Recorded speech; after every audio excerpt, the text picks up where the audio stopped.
Hammaga salom. Bugun sizlar bilan yangi drama haqida gaplashamiz. Ushbu dramani ko'pchilik Qirolicha Cho'ringa o'xshatyapti. Men hali u dramani ko'rmaganman. Agar siz Qirolicha Cho'rinni ko'rgan bo'lsangiz, tavsiya qilgan bo'larmidingiz? Albatta yozib qoldiring. Ushbu drama vaqtlararo sayohat, taom san'ati va saroy sirlarini o'zida mujassam etgan drama. U bizni o'tmishga, Choson davriga olib boradi. Bizning bosh oshpazimiz Yon Ji-yon hozirgi davrda, ya'ni 2025-yilda Fransiyada o'tkazilgan nufuzli pazandalik tanlovida qatnashyapti. Uning pazandalik mahorati unga so'zsiz g'alaba olib keladi. Qiz ushbu yangilikni otasi bilan telefon orqali bo'lishadi. Otasi undan Choson davriga oid qadimiy kitobni olib kelishini so'raydi. Ji-yon kitobni olgach, Koreyaga shoshadi. Kitob qadimiy oshpazlik qo'llanmasi ekanligini u samolyotda ustiga suv to'kilib ketganida biladi. Qiz kitobni ochib, so'nggi sahifasiga qaraganida u yerdagi so'zlarni o'qib qoladi. Bu so'zlar u yerda bu so'zlarni o'qiyotgan bo'lsang, ortga qaytib kel deb yozilgan edi. Shu paytda tashqarida quyosh tutilishi boshlanadi.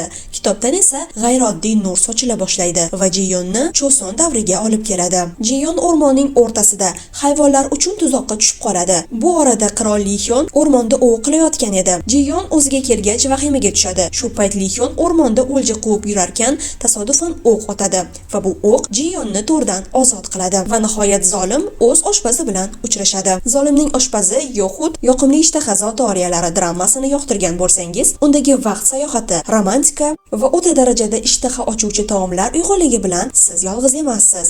Va hammamiz bilamizki, ushbu qirol haqiqatan ham mavjud shaxs bo'lgan. Bizga eng muhim va qiziq joyi esa haqiqiy hayotdagi va dramatik versiyasidagi asosiy farqlar qaysilar? Haqiqiy qirol kim edi? Yu Sang-gun hikoyasi fojia bilan boshlanadi. U asl ismi Li-yon bo'lgan va 1494-yildan 1506-yilgacha Chosonni boshqargan. U akasi qirol Sonjon vafotidan keyin atigi 18 yoshida taxtga o'tirdi. Ammo uning o'tmishi nafaqat qayg'uli, balki zulmning ildizi ham edi. Yillar davomida u otasining 3-xotini Malika Chunhyonning o'z onasi deb o'ylab yashagan. Keyinchalik u dahshatli haqiqatni bilib qoladi. Uning haqiqiy onasi Yun ismli xonim zino va zo'ravonlikda ayblanib surgun qilingan, zaharlangan va qatl etilgan. Bularning barchasi u go'dak paytida sodir bo'lgan. Tasavvur qiling, yosh qirol o'z onasi haqida bunday haqiqatni bilib qanday holatga tushadi. Bu voqea uni butkul sindirdi.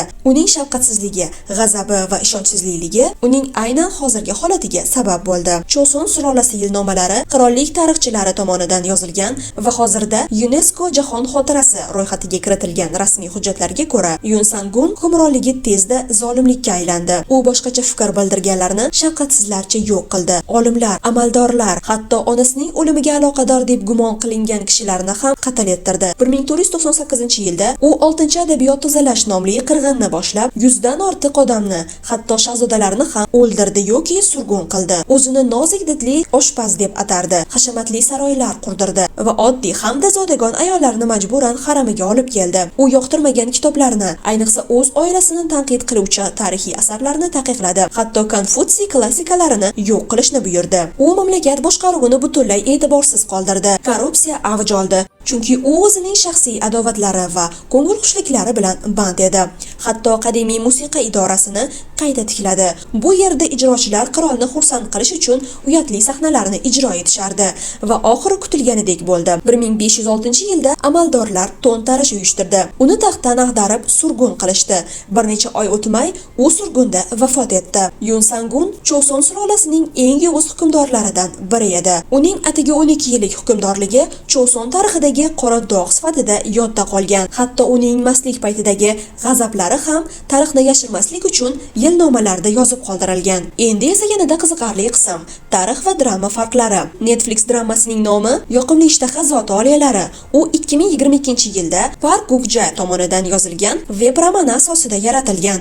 Ammo serialda qirolning ismi Li-hyon deb o'zgartirilgan. Nega? Tarixiy haqiqatdan uzoqlashish uchun. Serial rejissyori Chang Tae-yu intervyuda shunday degan: "Bu hikoya tarixiy realizm emas, bu romantik komediya, fantaziya va biz buni aniq ko'ramiz. Dramada sevgi va taom zolimni qutqaradi, lekin tarixda bunday qutulish bo'lmagan. Endi esa keling, ularni yonma-yon qo'yamiz. Haqiqiy qirol va dramadagi qirol. Tarix dahshatda tugaydi, drama esa muhabbat bilan boshlanadi. Zolimlik darajasi qutqarilgan qirolmi yoki qonxo'r jallod? Dramada Gi-hyun onasining o'limidan so'ng ruhiy azobga botgan qirol sifatida ko'rsatiladi. U poraxo'r amaldorlarga qarshi g'azab bilan chiqadi. Yuragining tubida og'riq va yolg'izlik bilan yashaydi. Qirol Ji-yonning mehribonligi va pazandaliligi orqali asta-sekin o'zgaradi. Qasaskor hukmdordan romantik qahramonga aylanadi. Uning g'azabi muhabbat va taom orqali yumshaydi. Ammo haqiqiy Yon Sang-gun hikoyasi bunday emas edi. U shunchaki siyosiy kurash emas, bu ommaviy qirg'inlar davri edi. Tarixiy yilnomalarda yozilishicha, u butun oilalarni, hatto ayollar va bolalarni ham arzimas sabablar uchun qatl ettirgan. U tushkun emasdi, shafqatsiz edi. Bir safar u olimlarni masxarabos libosida raqsga tushishga majburlagan, so'ng ularni qatl qildirgan. U uchun qutulish degan narsa yo'q edi. Amaldorlari uni ag'darishganida uni aqldan ozgan qirol deb atashgan. Taomga oshuftalik, nozik didmi yoki iflos nafsmi?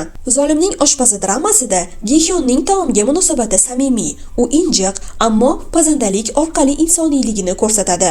Har bir ovqat uni Ji-yun bilan bog'lovchi ko'prik, sevgi va o'zgarishning ramziga aylanadi. Ammo haqiqiy Yon Sang-gunning taomga bo'lgan muhabbati ruhiy izlanish emas, buzuq nafs edi. Yozilishicha, u odobdan yiroq ziyofatlar uyushtirgan, noyob taomlar, cheksiz ichimliklar va odobsiz tomoshalar bilan to'la. Bularning barchasi xalqdan tortib olingan soliqlar evaziga moliyalashtirilgan. Uning bu isrofgarchiligi Chosunning konfutsiycha kamtarlik qadriyatlariga zid edi. Uning taomga muhabbati uni inson qilmagan, taxtni bulg'agan. Dramada biz muhabbat va taom bilan qutqarilgan insonni ko'ramiz. Tarixda esa nafs va hokimiyatga yutilgan zolimni. Dramada Li-hyun o'z oshpaziga oshiq bo'ladi, ammo haqiqiy Yon Sang-gunchi bu yerda hech qanday sevgi hikoyasi yo'q, hech qanday kechirim ham, o'zgarish ham bo'lmagan. U paranoyaga chalingan, jamiyatdan ajralgan, ayollarni esa buyumdek ko'rgan. Ko'plab ayollar majburan saroyiga olib keltirilgan. Hatto o'z qarindoshlari ham uning yuragini yumshata olmagan.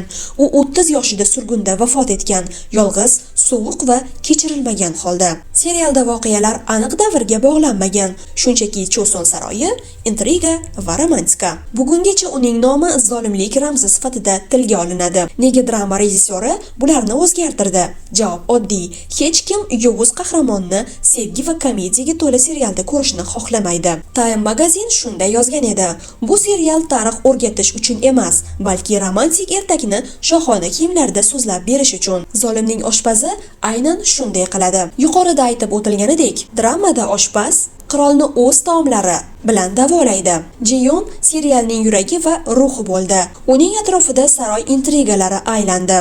Shu sababli Ji-yun ko'plab dushmanlarga qarshi turishga majbur bo'ldi. Bu drama komediya, romantika, saroy fitnalari va pazandalik san'atini birlashtirgan. Siz bu dramani ko'rdingizmi? Albatta fikrlaringizni yozib qoldiring. Agar bu dramani endi ko'rmoqchi bo'lsangiz ogohlantiraman. Ushbu dramani ko'rayotgan vaqtingizda qorningiz och bo'ladimi, to'q bo'ladimi? Umuman farqi yo'q. Baribir ishtahangiz ochilaveradi. Izohlarda o'z fikringizni yozib qoldiring. Keyingi video qaysi drama haqida bo'lishini xohlaysiz, uni ham yozib qoldiring. Ko'rishguncha, xayr.